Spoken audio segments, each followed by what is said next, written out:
नमस्कार. आरआरसी नेटवर्कच्या लेटेस्ट बातमीपत्रात मी नेहा आपल्या सगळ्यांचं स्वागत करते. अशा आहेत आजच्या हेडलाईन्स. हेडलाईन्स प्रस्तुत करता आरआरसी ब्रॉडबँड. महाराष्ट्रात कुठेही मिळणार नाही इतक्या कमी दरात high speed internet broadband connection. अकोल्यातील ग्राहकांच्या हिताला सर्वोच्च प्राधान्य. 32 लाखांचा मुद्देमाल सापडला पण आरोपी नाही सापडला. भरारी पथकाच्या कारवाईबाबत अनेक प्रश्न उपस्थित, कोण देणार उत्तर?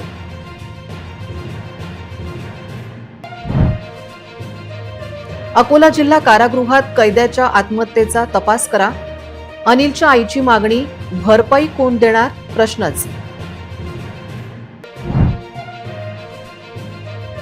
बाळापुरात पोलीस शिपायाविरोधात नागरिकांचे धरणे आंदोलन.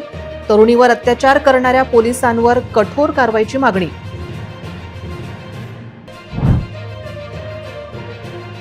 आषाढी एकादशी निमित्त शहरात भक्तिमय वातावरण. सकाळपासून महाआरती, कीर्तन, दिंडी आणि महाप्रसादाचे भव्य आयोजन.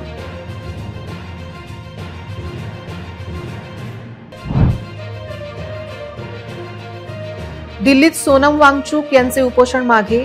केंद्रीय शिक्षण मंत्र्यांच्या राजीनाम्यावर अकोलेकरांच्या तिखट प्रतिक्रिया. आता सविस्तर बातम्या. पुण्यातील विषारी दारू दुर्घटनेनंतर संपूर्ण राज्य हादरले असतानाच सुस्त पडलेल्या अकोला राज्य उत्पादन शुल्क विभागाला अखेर जाग आली आहे. बाळापूर तालुक्यातील सातरगाव येथे धाड टाकून तब्बल 31,95,000 रुपयांचा बनावट देशी दारूचा कारखाना उद्ध्वस्त करण्यात आला. मात्र हजारो लिटर विषारी दारू गाळणारा मुख्य मालकाचा थांगपत्ता विभागाला मिळाला नसल्याने आश्चर्य व्यक्त केले जात आहे. या सर्व प्रकरणाची राज्याचे मुख्यमंत्री देवेंद्र फडणवीस यांनी चौकशी करण्याची गरज आहे. रामदास पेठेतील राज्य उत्पादन शुल्क भरारी पथकाचे हे कार्यालय आहे. या कार्यालयाने बनावट दारूच्या विरोधात एल्गार पुकारत वारंवार चर्चेत असणे अपेक्षित आहे. पण या विभागाच्या कामकाजाची चौकशी थेट मुख्यमंत्र्यांनी करण्याची गरज आहे. आता जे दारू तुम्ही या व्हिडिओमध्ये पाहत आहात ती बनावट आहे. त्याचे कुठलेही लायसन्स नाही. ती बाळापूर तालुक्यातील सातरगाव येथे उत्पादित होत होती.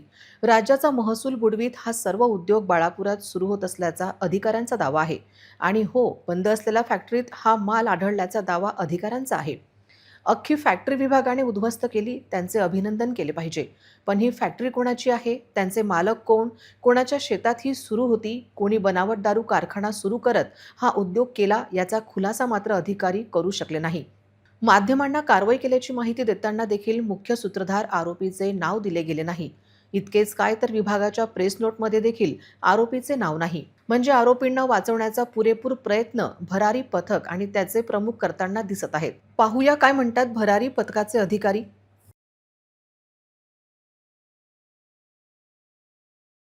राज्य उत्पादन शुल्क भरारी पथक अकोला जिल्हा यांना एक इन्फॉर्मेशन मिळाली. त्यानुसार आम्ही कारवाई केलेली आहे. बाळापूर तालुक्यामध्ये सातारगाव या ठिकाणी एका ओसाड जागी एक बंद फॅक्टरी आढळून आलेली आहे. तिथे सगळे आम्ही इन्स्ट्रुमेंट जप्त केलेले आहे. त्यात प्रामुख्याने स्पिरिट आढळून आलेला आहे आणि जो डुप्लिकेट माल तयार करण्यात आला होता त्याचे 550 कंट्री लिकरचे म्हणजे देशी मद्याचे बॉक्सेस आपण जप्त केलेले आहे. समोरची कारवाई सुरू आहे आणि यामध्ये स्पिरिट सापडलं असल्यामुळे मूळ मालकापर्यंत आम्ही नक्कीच पोहोचू. यामध्ये साधारणतः 400 लिटर स्पिरिट सापडलेलं आहे. 555,000 प्लास्टिकच्या सीलबंद बॉटल्स आणि लेबल्स सापडलेले आहे. पुठ्ठे वगैरे या अशा पद्धतीचं 30,90,000चा मुद्देमाल हा हस्तगत केलेला आहे. सातारगाव येथील नदीकाठच्या शेत शिवारात एका कुलूपबंद पत्र्याच्या शेडमध्ये अतिशय बिनधास्तपणे हा बनावट दारूचा कारखाना सुरू होता. गुप्त बातमीदाराच्या माहितीवरून भरारी पथकाने 23 जुलै रोजी टाकलेल्या धाडीत बॉबी 17 आणि रॉकेट देशी दारू 17 या ब्रँडच्या 55,000 प्लास्टिकच्या सीलबंद बाटल्या, 400 लिटर विषारी मद्यार्क, 4 drum essence, bottling machinery, alcohol meter असा 31,95,110 रुपयांचा मुद्देमाल जप्त केला. सरकारच्या महसुलाची चोरी होत असताना आणि विषच लोकांना पाजले जात असताना आरोपीला वाचवण्याचा प्रयत्न का झाला हा महत्त्वपूर्ण प्रश्न विचारला जात आहे. राज्याच्या मुख्यमंत्र्यांनी या धाडीची स्वतंत्र चौकशी तर करावी अशी मागणी आता जोर धरत आहे. आषाढी एकादशीच्या निमित्ताने शनिवारी शहरात भक्तिमय वातावरण पाहायला मिळणार आहे. सकाळपासूनच ते रात्री उशिरापर्यंत वेगवेगळ्या मंदिरांमध्ये अभिषेक, महाआरती, हरिपाठ, कीर्तन, दिंडी सोहळा, अभंगवाणी आणि प्रसाद वितरणाचे आयोजन करण्यात आले आहे. आषाढी एकादशी निमित्त सर्व विठ्ठल भक्तांसाठी दर्शनाची विशेष सोय करण्यात आली आहे. जुन्या शहरातील 322 वर्ष जुने विठ्ठल मंदिर, जे प्रति पंढरपूर म्हणून ओळखले जाते, तिथे आषाढी एकादशीची सर्व तयारी पूर्ण झाली आहे. श्री विठ्ठल रुक्मिणी मंदिरात या निमित्ताने अखंड हरिनाम सप्ताहाचे आयोजन करण्यात आले असून या सप्ताहाचे हे 93वे वर्ष आहे. यावर्षी गाभाऱ्यात श्री विठ्ठल रुक्मिणीचे थेट दर्शन घेता येणार असून मंदिरात विशेष फुलांची आरस करण्यात येणार आहे. त्यानंतर आषाढ पौर्णिमेच्या दुसऱ्या दिवशी 30 जुलै रोजी सकाळी गोपालकालाचे कीर्तन आणि दहीहंडीचा कार्यक्रम आयोजित करण्यात आला आहे. मंडळाच्या सर्व पदाधिकाऱ्यांनी सर्व भाविकांना या सर्व धार्मिक कार्यक्रमांचा लाभ घेण्याचे आवाहन केले आहे. आमच्या प्रतिनिधी नेहा पाटील यांनी घेतलेला हा आढावा. देवशयनी आषाढी एकादशी आहे आणि त्या दिवसापासूनच चातुर्मास सुरू होतो आणि मी सध्या आहे जुने शहर विठ्ठल रखुमाई मंदिर इथे आणि माझ्यासोबत मंदिराचे सेक्रेटरी जुळलेले आहेत, आनंद सर. सविस्तर माहिती आपण मंदिराची एकंदरीत आढावा घेऊया की आषाढी निमित्त मंदिराची कुठली व्यवस्था करण्यात आलेली आहे, समजून घेऊया सरांकडनं. हे मंदिर साधारणतः 322 वर्ष जुनं आहे अशी पौराणिक कथा आहे. हा एक अंदाज आहे, नक्की कोणालाही माहिती नाही. जे जुने जाणते लोक आहेत, इथले जे सिनियर लोक होते, वयोवृद्ध लोक होते, त्यांनी सांगितलं साधारण 322 वर्ष मंदिरात झालेले आहेत. हां, आणि इथं दरवर्षी आषाढी महिन्यामध्ये हा सप्ताह असतो आणि हा सप्ताह मागच्या 93 वर्षापासून इथं सुरू आहे. या सप्त्यामध्ये विविध प्रकारचे धार्मिक कार्यक्रम होतात. भजन असतं, कीर्तन असतं, प्रवचन असतं. त्यानंतर एकादशी या दिवशी इथं खूप मोठी जत्रा भरते. जे लोक पंढरपूरला जाऊ शकत नाहीत असे लोक या विठ्ठल मंदिराला प्रति पंढरपूर म्हणून मान्यता देतात आणि इथं श्रद्धेने दर्शनाला येतात. शेवटच्या दिवशी म्हणजे 30 तारखेला इथं महापूजा होते. महापूजाच्या आधी एक काल्याचं कीर्तन होते आणि त्यानंतर दुपारी मिरवणूक अकोल्यामध्ये, पूर्ण अकोला शहरामध्ये आपण मिरवणूक काढतो आणि रात्री साधारणतः 8 वाजता समारोपाचा आपल्या इथं महाप्रसाद होतो आणि या कार्यक्रमाची सांगता होते. हे मंदिर असं आहे की या मंदिरामध्ये जर आपण काही एखादी आपलं मनोगत व्यक्त केलं तर 100% इथं त्या लोकांना प्रचिती येते. आणि इथं बरेचसे असे अनुभव आहेत लोकांचे की इथं आल्यानंतर बऱ्याचशा लोकांच्या ज्या काही अडीअडचणी असतात त्या 100% इथं लोकांच्या दूर झालेल्या आहेत. आणि जास्त तर मी सांगू शकत नाही, परंतु या ठिकाणी जी आपली महापूजा होते त्या महापूजामध्ये जे लोक अभिषेकाला असतात तर बऱ्याचशा लोकांना त्या अभिषेकामध्ये अभिषेक केल्यानंतर अपत्यप्राप्ती पण झालेली आहे. अच्छा. या मंदिराचे स्वर्गीय लालाजी यांच्यानंतर त्यांचे चिरंजीव कृष्णा सेठ शर्मा हे या ठिकाणी आता या सर्वस्वी अधिकारी आहेत. त्याचप्रमाणे मंडळाचे व्यवस्थापक रमेशजी अलकरी आणि मंडळाचे विश्वस्त ॲडव्होकेट गिरीशजी देशपांडे यांच्या मार्गदर्शनाखाली मंदिर आणखीन भव्य दिव्य कसं होईल याकरता आम्ही प्रयत्न करत आहोत आणि पांडुरंगाच्या कृपेने निश्चितच हे मंदिर आणखीन भव्य दिव्य होईल अशी आम्हाला पूर्ण विश्वास आहे. मी सर्व भाविकांना हेच सांगेल की हे खूप पुरातन मंदिर आहे आणि ज्या लोकांचं पंढरपूरला जाणं होत नाही, काही विविध अडचणी असतात आपल्या, काही शारीरिक असतात, काही आर्थिक असतात, अशा लोकांना मी आवाहन करतो की एकादशी या दिवशी या ठिकाणी खूप मोठी यात्रा भरते, लाखो लोक दर्शनाला येतात. सर्व भाविकांनीसुद्धा या एकादशी या दिवशी या ठिकाणी मंदिरामध्ये येऊन दर्शनाचा लाभ घ्यावा आणि या ठिकाणी आपली काही सेवा द्यायची असेल तर ती सेवासुद्धा ते देऊ शकतात. आपल्या या ठिकाणी 30 तारखेला महाप्रसाद आहे, त्या महाप्रसादामध्ये ज्या लोकांना काही योगदान द्यायचं असेल ते सुद्धा या ठिकाणी योगदान देऊ शकतात. खूप चांगलं आव्हान सरांनी केलेलं आहे. 30 तारखेला मोठा महाप्रसाद आहे आणि ज्याही कारणास्तवानी तुम्हाला पंढरपूरला माझ्या मायबापांना जाता येत नाही आहे त्या भाविक भक्तांनी इथे येऊन जुन्या शहर विठ्ठल रखुमाई मंदिरात येऊन नक्कीच विठ्ठल रखुमाई महाराजांचं दर्शन घ्यावं आणि काशी जी पंढरपूर म्हणतो आपण ती इथेच घडवावी. मी नेहा पाटील, कॅमेरा पर्सन राम तिवारी सोबत RRC न्यूज अकोला. बाळापूर तरुणीवर अत्याचार करणाऱ्या पोलीस शिपायावर कठोर कारवाईसाठी नागरिकांनी उपविभागीय पोलीस अधिकारी कार्यालयासमोर धरणे आंदोलन केले. आत्महत्येचा प्रयत्न केलेली पीडिता सध्या कोमात असून आंदोलकांनी आरोपीला कठोर शिक्षेची मागणी केली. बाळापूर पोलीस ठाण्यातील पोलीस शिपाई पवन वडगावे याने भाड्याच्या घरातील तरुणीला लग्नाचे आमिष दाखवून तिच्यावर अत्याचार केल्याचा गंभीर आरोप आहे. या प्रकरणी पीडितेने आधीच पोलिसात तक्रार दाखल केली होती. मात्र सततच्या मानसिक त्रासाला कंटाळून तरुणीने आत्महत्येचा प्रयत्न केला. गळ्याला गंभीर दुखापत झाल्याने ती गेल्या 3 महिन्यांपासून रुग्णालयात कोमामध्ये आहे. या धक्कादायक घटनेमुळे संपूर्ण बाळापूर परिसरात संतापाची तीव्र लाट उसळली आहे. पीडितेला तत्काळ न्याय मिळावा आणि दोषी पोलीस कर्मचाऱ्यांवर कठोर कारवाई करण्यात यावी या मागणीसाठी विविध सामाजिक संघटना आणि नागरिकांनी उपविभागीय पोलीस अधिकारी कार्यालयासमोर एकत्र जोरदार घोषणाबाजी करत आंदोलन छेडले.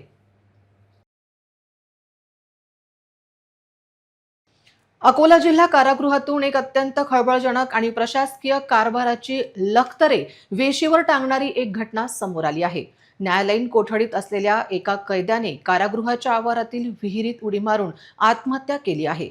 अनिल ओमकार निंबोकार असे मृत कैद्याचे नाव आहे. या धक्कादायक घटनेमुळे कारागृहातील सुरक्षेवर आणि प्रशासनाच्या निष्काळजीपणावर गंभीर प्रश्न निर्माण झाले असून संपूर्ण जिल्ह्यात खळबळ उडाली आहे. मृत अनिल निंबोकार यांचा विवाह 13 वर्षापूर्वी झाला होता. त्यांना 2 लहान मुले आहेत. मात्र 4 महिन्यांपूर्वी चारित्र्याच्या संशयावरून अनिलने पत्नी वृषालीची हत्या केल्याचा आरोप होता. बोरगाव मंजू पोलीस ठाण्यात या प्रकरणी गुन्हा दाखल झाल्यानंतर न्यायालयाच्या आदेशानुसार त्यांची रवानगी अकोला जिल्हा कारागृहात करण्यात आली होती. त्याने कारागृहातील विहिरीत आत्महत्या केली. या घटनेनंतर मृत अनिल निंबोकार याची वृद्ध आई शोभा निंबा पवार यांनी पोलीस आणि कारागृह प्रशासनाविरुद्ध तीव्र संताप व्यक्त केला आहे. शोभा पवार यांनी अत्यंत शोकाकुल आणि संतप्त वातावरणात प्रशासनाला धरून विचारले, माझा मुलगा अकोल्याच्या जेलात होता, तो कसा वारला, त्याच्यासोबत काय घडलं हे पोलिसांनी आम्हाला स्पष्ट सांगावंच लागेल. आमच्या घरात आता उरलंच कोण आहे? तो त्याच्या बायकोच्या हत्येच्या प्रकरणात गेला होता, पण तिथं त्याचा मृत्यू कसा झाला? या संपूर्ण प्रकरणाची स्पेशल पोलीस चौकशी झालीच पाहिजे अशी मागणी केली आहे. माझा मुलगा जेलात होता अकोल्याला आणि तो कसा वारला काय वारला पोलिसांनी मला सांगावा. कोणीच नाही, आम्ही 4 जण असतो. 2 लेकरं 2 जण आम्ही. त्यानं बायको मारली म्हणून गेला आता. हिंनी गावणगाव अंजनगाव तालुका जिल्हा अमरावती. हा, चौकशी झाली पाहिजे का? चौकशी करावा पोलिसांना. मोफत धान्य फक्त पात्र लाभार्थ्यांनाच मिळावे असे धान्य वाटपातील काळाबाजार रोखण्यासाठी केंद्र सरकारतर्फे सुरू करण्यात आलेल्या मिशन सुधार अंतर्गत अकोला जिल्ह्यातील 10,842 लाभार्थी सदस्यांची पडताळणी पूर्ण झाली आहे. पुढील कारवाईत अपात्र लाभार्थ्यांना या योजनेच्या फायद्यामधून वगळले जाईल. राशन दुकानातील धान्याची काळेबाजारी रोखण्यासाठी 10,842 अपात्र लाभार्थ्यांचे व्हेरिफिकेशन करण्यात आले आहे. तथापि पुढील कोणतीही कारवाई करण्यापूर्वी पडताळणी केलेल्या लोकांचे म्हणणे ऐकून घेतले जाईल. राज्यात अंत्योदय आणि प्राधान्य कुटुंब योजनेच्या रेशन कार्डवर मोफत धान्य दिले जाते. मात्र यातील काही रेशनधारक या योजनेसाठी पात्र नाहीत. चांगले उत्पन्न, पेन्शन आणि 4चाकी वाहन असूनही काही कुटुंबे या मोफत धान्य योजनेचा लाभ घेत आहेत. अंत्योदय अन्न योजनेच्या लाभार्थ्यांना दरमहा 35 किलो धान्य मिळते. प्राधान्य कुटुंब योजनेत लाभार्थ्यांना दरमहा 5 किलो धान्य मिळते. मात्र एप्रिल 2024 पासून मिशन सुधार योजना सुरू करण्यात आली आहे, जेणेकरून या योजनेसाठी पात्र नसलेल्या किंवा ज्यांची 2दा नोंदणी झाली आहे अशा लाभार्थ्यांची रेशन कार्ड रद्द करता येईल. यामध्ये राज्यातील सर्व जिल्ह्यांना तालुकानिहाय अशा रेशन कार्डची यादी पाठवून त्यांची पडताळणी करण्याचे निर्देश देण्यात आले आहेत. त्यानुसार जिल्हा पुरवठा अधिकारी कार्यालयाकडून रेशन कार्डची पडताळणी सुरू आहे. आतापर्यंत 10,842 लाभार्थ्यांची पडताळणी पूर्ण झाली आहे. पातूर पोलिसांनी प्रहार ऑपरेशन अंतर्गत गुरुवारी केलेल्या कारवाईत कत्तलीच्या उद्देशाने क्रूरतेने वाहतूक करण्यात येत असलेल्या 5 बैलांची सुटका केली. या कारवाईत 2 वाहने जप्त करण्यात आली असून 3 आरोपींविरुद्ध गुन्हा दाखल करण्यात आला आहे. पातूर पोलिसांना मिळालेल्या गोपनीय माहितीच्या आधारे शहरातील उर्दू स्कूल क्रमांक 2 परिसरात सापळा रचण्यात आला. यावेळी एका बोलेरो पिकअप आणि एका टर्बे कंपनीच्या वाहनातून गोवंशाची कत्तलीच्या उद्देशाने अमानुषपणे वाहतूक होत असल्याचे निदर्शनास आले. पोलिसांनी कारवाई करून 5 बैलांची सुटका केली. या कारवाईत 2 वाहने व 5 गोवंशीय बैल असा एकूण 9,45,000 रुपयांचा मुद्देमाल जप्त करण्यात आला. या प्रकरणी 3 आरोपीविरुद्ध महाराष्ट्र प्राणी संरक्षण कायद्यानुसार गुन्हा दाखल करण्यात आला. तपास पोलीस उपनिरीक्षक सुहास गोसावी करीत आहेत. यवतमाळ जिल्हा न्यायालयातील वकिलांनी दिल्लीतील जंतर मंतर येथे नीट परीक्षा घोटाळ्याविरोधात आंदोलनादरम्यान विद्यार्थ्यांवर झालेल्या कथित पोलीस कारवाईचा तीव्र निषेध केला आहे. या संदर्भात जिल्हाधिकाऱ्यांमार्फत केंद्र सरकारला निवेदन देण्यात आले. केंद्रीय शिक्षण मंत्री धर्मेंद्र प्रधान यांनी नैतिक जबाबदारी स्वीकारून राजीनामा द्यावा. विद्यार्थ्यांवर कारवाई करणाऱ्या पोलिसांवर कायदेशीर कारवाई करून उच्चस्तरीय चौकशी करावी. आंदोलनातील विद्यार्थ्यांवरील गुन्हे मागे घ्यावेत. तसेच नीट, JEE सर्व मोठ्या परीक्षा शासनानेच घ्याव्यात आणि NTA रद्द करावी अशा प्रमुख मागण्या करण्यात आल्या. नीट परीक्षा घोटाळ्यामुळे आत्महत्या केलेल्या विद्यार्थ्यांच्या कुटुंबियांना शासकीय मदत आणि नोकरी देण्याची मागणीही या निवेदनातून करण्यात आली आहे. यावेळी advocate Jaisingh Chavan, advocate RS Patil, advocate Milind Patil, advocate Nilesh Khandare, advocate Prashant Kirt यांच्यासह जिल्हा न्यायालयातील अनेक वकील उपस्थित होते. विद्यार्थ्यांच्या न्याय मागण्यांवर केंद्र सरकारने तातडीने निर्णय घ्यावा अशी भूमिका वकिलांनी मांडली. विद्यार्थ्यांचं आंदोलन मोठ्या प्रमाणामध्ये सुरू आहे आणि त्या आंदोलनाला बिमोड करण्याच्या उद्देशाने दिल्ली पोलिसांनी अमानुषपणे विद्यार्थ्यांवरती लाठीहल्ला केला. इतकेच नव्हे तर मुलींचा विनयभंग सुद्धा करण्यात आलेला आहे. हे आपण सर्वांनी बघितलेला आहे. हा प्रकार अत्यंत क्रूरस्पद आणि घृणास्पद असा आहे आणि या संदर्भामध्ये पोलिसांवरती कारवाई करण्यात यावी अशी आमची सर्वप्रथम मागणी आहे. त्याचबरोबर विद्यार्थ्यांच्या मागण्याची दखल न घेणाऱ्या केंद्र सरकारचा या ठिकाणी आम्ही सर्वजण निषेध करतो आहे. केंद्राने ताबडतोब धर्मेंद्र प्रधानांचा राजीनामा घ्यावा. त्याचबरोबर केंद्र सरकार जर म्हणत असेल की यामध्ये अँटी सोशल एलिमेंट आणि देशद्रोही लोकांचा सहभाग आहे तर केंद्र सरकारचा गृह विभाग का झोपा काढत आहे का, परराष्ट्र खातं का झोपा काढत आहे का? या संदर्भामध्ये केवळ विद्यार्थ्यांना बदनाम करण्याचा हा प्रयत्न आहे आणि जर यापुढे असाच प्रकार जर सुरू राहिला तर मोठ्या प्रमाणामध्ये विद्यार्थ्यांचं आंदोलन संपूर्ण देशभर उभं राहील आणि वकील संघ त्यांच्या पाठीमागे खंबीरपणे आज या ठिकाणी उभा आहे. हे आम्ही विद्यार्थ्यांना आणि शासनाला कळवतो आहे. अकोला जिल्ह्यात पर्यावरण संवर्धनाला लोक चळवळीचे स्वरूप देण्यासाठी ग्रीन वसुंधरा अभियान राबवण्यात येणार आहे.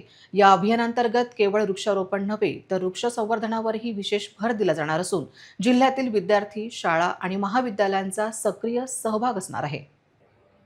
अकोल्यात वाढत्या उष्णतेच्या पार्श्वभूमीवर पर्यावरण संवर्धनासाठी ग्रीन वसुंधरा अभियान सुरू करण्यात आले आहे.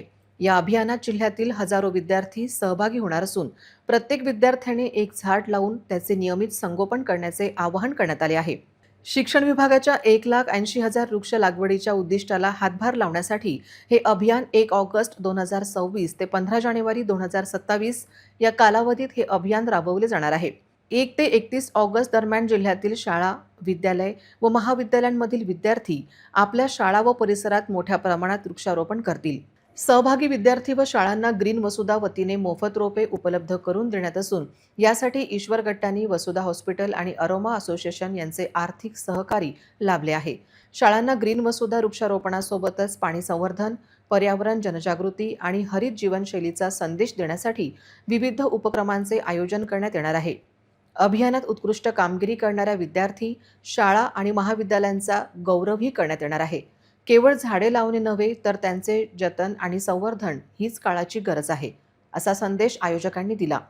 अभियानाला यशस्वी करण्याकरिता डॉक्टर दीपक वखारिया, डॉक्टर संकेत वखारिया, संजय श्रावगी, नितीन भारुका, आनंद अग्रवाल, संदीप अग्रवाल, गौतम श्रावगी, सुमित बन्सल, संकल्प गजघाडे, जयेश लगड, सौ रेवती ढोरे, ज्ञानेश्वरी बनकर, CA रजनी कालंत्री, पलक खंडेलवाल, भवानी शाह, डॉक्टर सुचिता मोहना, CA पायल गट्टानी, CA निधी लदनिया, पूजा अग्रवाल, आर्किटेक्ट चंचल राठी, ॲडव्होकेट वर्षा लाहोटी, अपूर्वा पडगिलवाल, मेघ राठी, स्मिता डागा, ममता मुदडा, श्वेता लाहोटी, अनोखी झुंझुनवाला, CA कोमल मालानी, विशाखा धूत, मोनिका राठी, मोहम्मद जुबेर, मोहम्मद तारिक शहर यांच्यासह JCI Akola, CT PSV nursery आणि अरोमा असोसिएशनचे सर्व पदाधिकारी व स्वयंसेवक परिश्रम घेत आहेत. पोहोचतील त्यांना फक्त ते लावून जपवणं आहे आणि जपवण्यासाठी GPS मॅप कॅमेरा नावाचं ॲप आहे. त्या ॲप थ्रूच आम्ही फोटो मागवतोय म्हणजे AIचा दुष्परिणाम याच्यावर होणार नाही आणि फेक रिपोर्टिंग होणार नाही. मी आता यासाठी एक आवश्यक होतं की लोकल मेंटर तिथे अवेलेबल, तर आमचं लोकल मेंटर ट्रान्सपोर्टेशन तिथे अवेलेबल राहणार आहे. तर या हिशोबाने आढावा आहे. मागील 6 वर्षापासून आम्ही ते काम करतो आहे लहान मुलांसोबत. त्यामुळे संकल्पना एक अशी आली होती की लहान मुलं आपलं भविष्य आहे आणि म्हणून आम्ही विचार केला की झाडं तर लावायची आहे. दरवर्षी लाखो लोक संख्येमध्ये आपण झाडं लावतो अकोल्यामध्ये, पण त्यापैकी काहीच झाडं उरतात. पण लावताना आपण त्यांना दिलं, सगळं केलं तरी पण हे का होतं आहे आणि मुलांना त्याच्या अगेन्स्टमध्ये काही भेटलं तर मुलांना काही मोटिवेशन तुम्ही जास्त चांगलं काम करतात. म्हणून अशी संकल्पना आली की आपण एका कॉम्पिटिशनच्या फॉर्ममध्ये ट्री प्लांटेशन जर केलं तर पेरेंट्सला म्हणजे पालकांना आणि मुलांना दोघांनाही प्रोत्साहन मिळेल की ट्री प्लांटेशन कॉम्पिटिशनमध्ये आपल्या मुलांना अवॉर्ड भेटला पाहिजे, शाळेला पुरस्कार मिळाला पाहिजे, जेणेकरून त्यांना प्रोत्साहन मिळेल हे ट्री प्लांटेशन करायचं आणि त्याला सस्टेन करायचं. डॉक्टर संगीता खाली शब्द सांगते. त्यांचं म्हणणं आहे की जसं लहान मुलांना आपण 6 महिने जपतो दूध पाजून, तसं जर आपण झाडांना 6 महिने चांगल्या प्रकारे पोषण दिलं तर ते झाड खूप चांगले निरोगी राहतील आणि चांगल्या लॉंग टर्मपर्यंत त्यांना जगण्यामध्ये हेल्प होईल, सुदृढ होतील. आपलं संकल्पना अशी आहे की अकोल्यातील सगळ्या शाळांना आपण इन्व्हाइट करतो आहे आम्हाला जॉईन करायला ॲज अ स्कूल कॅटेगरी आणि स्टुडंट कॅटेगरी. शाळांनी आपले कॅम्पस ग्रीन करायचे आहे. त्याच्या अगेन्स्टमध्ये आपण त्यांना best green campus of Akola असा अवॉर्ड देणार आहे. School with maximum number of participants असा अवॉर्ड राहणार आहे. लहान मुलांना अवॉर्ड राहणार आहे ज्यांनी सगळ्यात जास्त प्रमाणात झाडं लावले, त्यांना मेंटेन केलं 6 महिने आणि त्या 6 महिन्यानंतर ते आपल्याला 6 महिन्यापर्यंत रेग्युलरली आपल्याला जर ते अपडेट देत राहिले तर असे आपण चांगले मुलं काढणार आहे त्या कॅटेगरीमधनं. जजेसचं एक पॅनल राहणार आहे, ते सिलेक्ट करणार आहे कॅटेगरी 15 जानेवारीपासून तर 25 जानेवारीपर्यंत. 26 जानेवारीला त्या मुलांचं आणि शाळेचं फेलिसिटेशन होणार आहे. असं एक ओव्हरऑल कन्सेप्ट आहे. आणि मुलांना झाडं नुसतं शाळेतच नाही लावायची आहे, तर आम्ही मुलांना शाळेतून झाडं घरी देणार आहे आणि ते झाडं त्यांना त्यांच्या घराच्या अंगणाच्या समोर किंवा त्यांचं प्लेग्राऊंड किंवा त्यांच्या जवळचं कुठलं मंदिर, कम्युनिटी स्पेस, ओपन स्पेस ज्याला कंपाऊंड असेल तिकडे जर ते हे झाडं लावतील आणि त्याचं जर पोषण करतील आणि 6 महिन्यापर्यंत आम्हाला फोटो पाठवतील तर झाडांचं जीवन चांगलं होईल आणि अकोला हिरवगार होईल. 214 ग्रॅम मॅफेड्रॉन अंमली पदार्थासह एका आरोपीस ताब्यात घेण्यात आले. ही कारवाई गुन्हे शाखा युनिट 1च्या पथकाने यशस्वी केली. एमडी विक्री करणारे अमरावती शहरात पुन्हा सक्रिय झालेले दिसत आहेत. एक गुन्हेगार अमरावती येथे पाटीपुरा भागात लाल रंगाच्या स्विफ्ट गाडीमध्ये बसून एमडी नावाचा अंमली पदार्थ विक्रीकरिता ताजनगर परिसरात येणार आहे अशी माहिती मिळाली.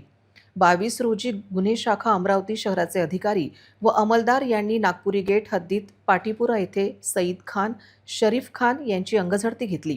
त्यांच्याजवळ 214 ग्रॅम मेफेड्रॉन अंमली पदार्थ सापडला. अंमली पदार्थ हा विक्रीकरिता बाळगत असल्याची कबुली दिल्याने आरोपीकडून जप्त करण्यात आला आहे. पोलीस स्टेशन नागपुरी गेट येथे NDPS ॲक्ट प्रमाणे गुन्हा नोंदवण्यात आला आहे. अंमली पदार्थ, वाहन यासह 50,99,000 रुपयांचा मुद्देमाल पोलिसांनी जप्त केला. यवतमाळमध्ये युवक काँग्रेस आक्रमक झाली. काँग्रेस नेते राहुल गांधी यांच्यावरील कारवाईच्या निषेधार्थ आणि नीट परीक्षा पेपरफुटी प्रकरणाच्या निष्पक्ष चौकशीच्या मागणीसाठी आज युवक काँग्रेसने रास्ता रोको आंदोलन केले. यवतमाळ दारवा रोडवरील दर्डा नाका येथे जिल्हा युवक काँग्रेसच्या वतीने रास्ता रोको आंदोलन करण्यात आले. राहुल गांधी यांना अटक करण्यात आलेल्या निषेधार्थ नीट पेपरफुटी प्रकरणाची निष्पक्ष चौकशी, दिल्लीतील जंतर मंतर येथे आंदोलन करणाऱ्या विद्यार्थ्यांवरील कथित लाठीचार्जचा निषेध आणि केंद्रीय शिक्षण मंत्री धर्मेंद्र प्रधान यांच्या राजीनाम्याच्या मागणीसाठी हे आंदोलन करण्यात आल्याचं आयोजकांनी म्हटलं आहे. जिल्हाध्यक्ष प्रमोद बगाडे यांच्या नेतृत्वाखाली झालेल्या आंदोलनात केंद्र सरकारविरोधात जोरदार घोषणाबाजी करण्यात आली. काही काळ वाहतूक विस्कळीत झाल्यानंतर पोलिसांनी परिस्थिती नियंत्रणात आणली. प्रमोद बगाडे यांनी आरोप केला की नीट पेपरफुटीमुळे विद्यार्थ्यांचे भविष्य धोक्यात आले असून आंदोलन करणाऱ्या विद्यार्थ्यांवरील कथित लाठीचार्ज निषेधार्थ आहे. या प्रकरणी केंद्रीय शिक्षण मंत्र्यांनी नैतिक जबाबदारी स्वीकारून राजीनामा द्यावा अशी मागणीही त्यांनी केली. यवतमाळ प्रतिनिधी राहुल वासनिक यांचा रिपोर्ट. रस्ते आपत्कालीन वाढत्या मृत्यूंची संख्या पाहता अमरावतीचे पोलीस आयुक्त राकेश ओला यांनी 24 जुलैपासून शहरात दुचाकी चालकासोबत मागे बसणाऱ्या व्यक्तीसाठीही ISI मार्कचे हेल्मेट अनिवार्य केले आहे. यामुळे पोलिसांच्या कारवाईपासून वाचण्यासाठी नागरिक हेल्मेटची खरेदी करताना दिसून येत आहेत. 24 जुलैपासून अमरावती शहर आणि ग्रामीण भागात विशेष तपासणी मोहीम राबवून नियमांचे काटेकोरपणे पालन करून घेतले जाईल. पोलिसांच्या माहितीनुसार आतापर्यंत हेल्मेट नसल्यामुळे रस्ते अपघातात शेकडो लोकांनी आपला जीव गमावला आहे. हेल्मेट हे केवळ दंडापासून वाचवण्यासाठी नाही, तर स्वतःच्या आणि आपल्या कुटुंबाच्या सुरक्षेसाठी परिधान करा. तसेच शुक्रवारपासून लागू होणाऱ्या नियमांचे जबाबदारीने पालन करा. नियमांचे उल्लंघन करणाऱ्यांवर दंडात्मक कारवाईसह वारंवार नियम मोडल्यास ड्रायव्हिंग लायसन 3 महिन्यांसाठी निलंबित केले जाईल. हेल्मेट न घालणाऱ्यांवर कडक कारवाई केली जाईल. असा आदेश जारी झाल्यानंतर अमरावती शहरातील वाहनधारकांमध्ये कारवाईपासून वाचण्यासाठी हेल्मेट खरेदीची घाई सुरू झाली आहे. अमरावती शहरातील विविध दुकानांमध्ये तसेच रस्त्याच्या कडेला लावलेल्या हेल्मेटच्या दुकानांवर हेल्मेट खरेदी करताना अनेक नागरिक दिसून येत आहेत.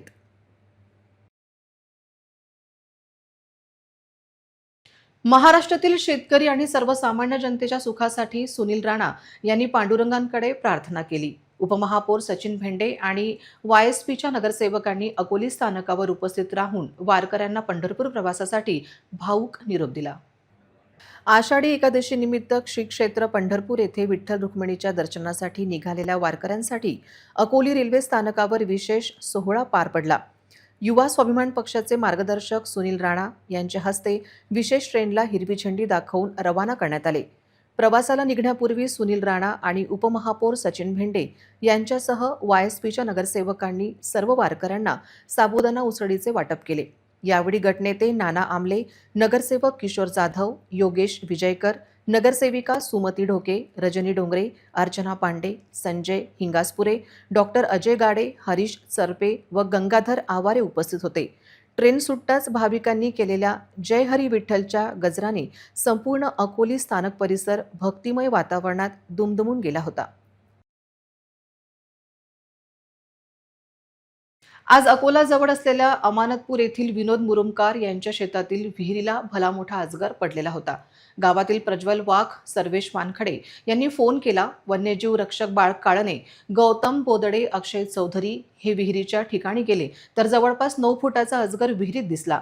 अजगराला बाहेर काढले. बाळ काळने यांच्या मार्गदर्शनात अजगराला दोर टाकून काढण्याचा प्रयत्न केला. पाण्यात उतरणे शक्य नव्हते. अजगराची विळखा मारण्याची पद्धत असल्यामुळे व मानवी ताकद पाण्यामध्ये कमी होते. त्यामुळे सर्पमित्र गौतम बोदडे व अक्षय चौधरी हे लोखंडी स्टेप बाय स्टेपच्या शिडीवरून खाली उतरले.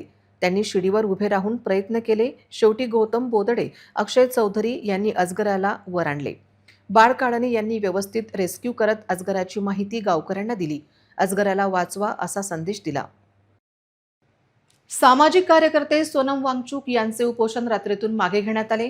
त्यानंतर दिल्लीतील जंतर मंतर येथे सुरू असलेले आंदोलन संपेल काय, त्याचबरोबर केंद्रीय शिक्षण मंत्री धर्मेंद्र प्रधान हे राजीनामा देतील काय, या विषयावर निवडक अकोलेकर काय म्हणतात हे पाहूया. ज्यापर्यंत ते रेजिग्नेशन देत नाही तोपर्यंत तिकडे ते काँग्रेस जनता पार्टी आणि ते बसलेले आहे.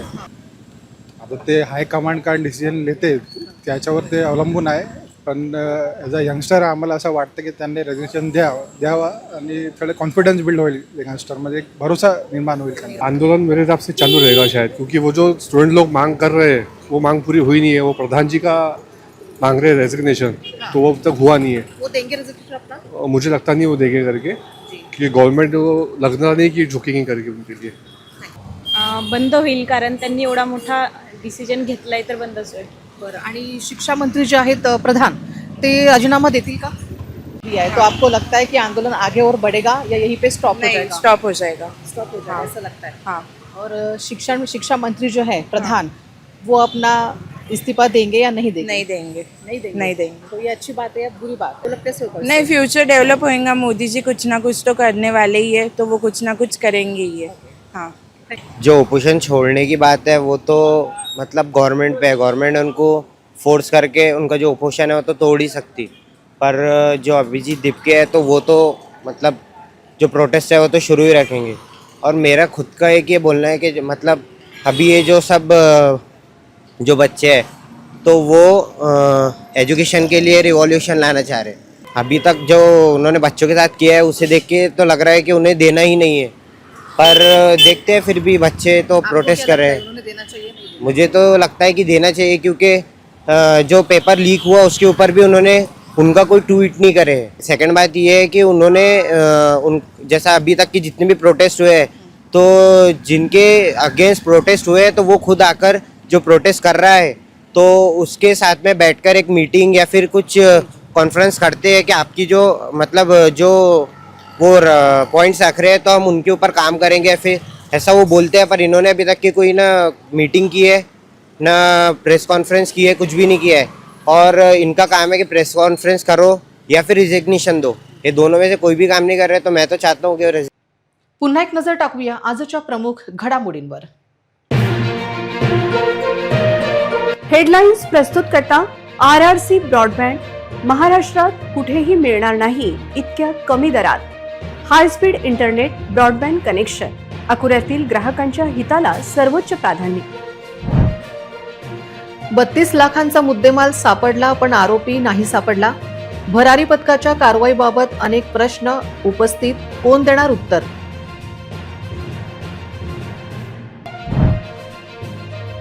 अकोला जिल्हा कारागृहात कैद्याच्या आत्महत्येचा तपास करा. अनिलच्या आईची मागणी, भरपाई कोण देणार? प्रश्नच. बाळापुरात पोलीस शिपायाविरोधात नागरिकांचे धरणे आंदोलन. तरुणीवर अत्याचार करणाऱ्या पोलिसांवर कठोर कारवाईची मागणी.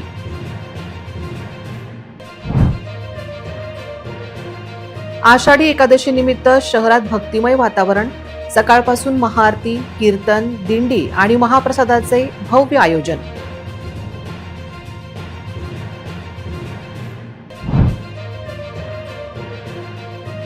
दिल्लीत सोनम वांगचुक यांचे उपोषण मागे.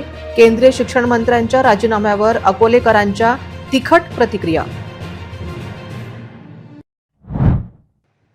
बातम्यांसाठी तुम्ही पाहत रहा RRC न्यूज. तुमच्या मोबाईलवर नोटिफिकेशन मिळवण्यासाठी सबस्क्राईब करा RRCचे हे यूट्यूब चॅनल.